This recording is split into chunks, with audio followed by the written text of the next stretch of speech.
এভাবেও ফিরে আসা যায়। হ্যাঁ, লড়াই আর ঘুরে দাঁড়ানোর এক নাটকীয় অধ্যায় রচনা করে বাংলাদেশের জাতীয় রাজনীতির নায়ক হয়ে উঠে এসেছেন তারেক রহমান। নির্বাচনে বড় জয়ের পর তিনি এখন দেশের প্রত্যাশার বুক।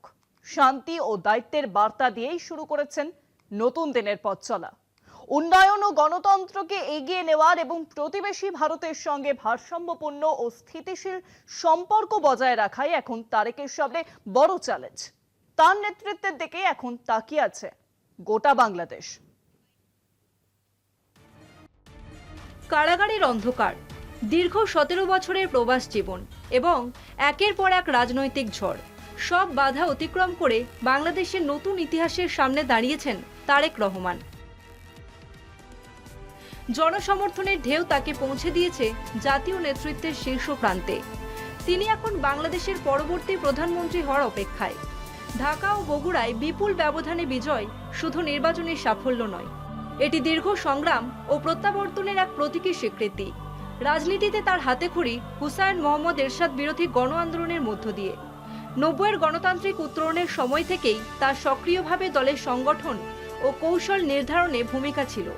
3 বারের প্রধানমন্ত্রী খালেদা জিয়ার রাজনৈতিক উত্তরসূরি হিসেবে তিনি শুধু পারিবারিক ঐতিহ্যই বহন করেননি, বরং দলীয় কাঠামোকে আধুনিক ও প্রযুক্তি নির্ভর রূপ দেওয়ার উদ্যোগও নিয়েছেন। 2007 থেকে 8 সালের কঠিন সময়ে কারাবাস ও শারীরিক নির্যাতনের অভিজ্ঞতা তার রাজনৈতিক জীবনে গভীর ছাপ ফেলে।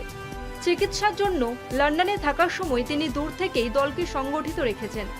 প্রতিকূলতার মধ্যেও ধৈর্য, কৌশল ও দৃঢ় মনোবল, এই 3 শক্তিতেই তিনি নিজেকে প্রস্তুত করেছেন নেতৃত্বের জন্য।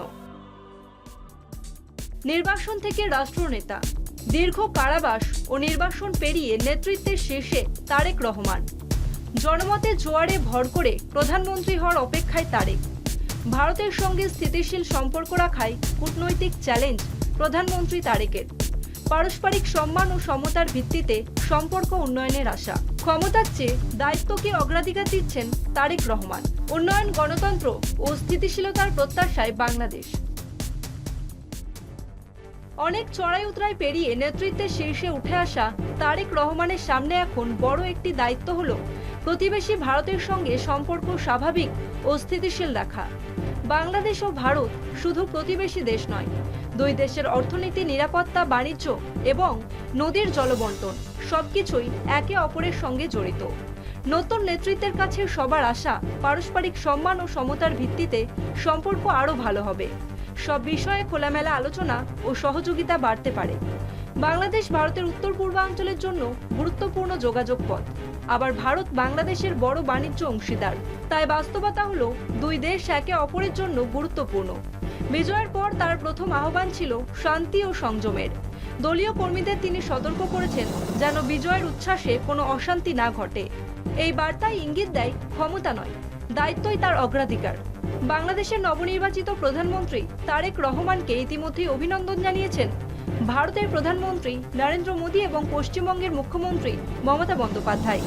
এক্স হ্যান্ডেলে প্রধানমন্ত্রী বলেছেন, আমাদের অভিন্ন উন্নয়নের লক্ষ্যগুলি এগিয়ে নিয়ে যাওয়ার অভিপ্রায়ে আপনার সঙ্গে একযোগে কাজ করার প্রত্যাশা রাখছি। মুখ্যমন্ত্রী মমতা বন্দ্যোপাধ্যায় বলেছেন, আমাদের সঙ্গে সবসময় বাংলাদেশের সুসম্পর্ক বজায় থাকবে, এটাই কামনা করি। দীর্ঘ সংগ্রামের পথ পেরিয়ে তারেক রহমান এখন নতুন এক অধ্যায়ের সূচনায়। জনগণের প্রত্যাশা, উন্নয়ন, গণতন্ত্র ও স্থিতিশীলতার মাধ্যমে তারেক রহমান বাংলাদেশকে এগিয়ে নেবেন এক নতুন দিগন্তে। কলকাতা টিভি।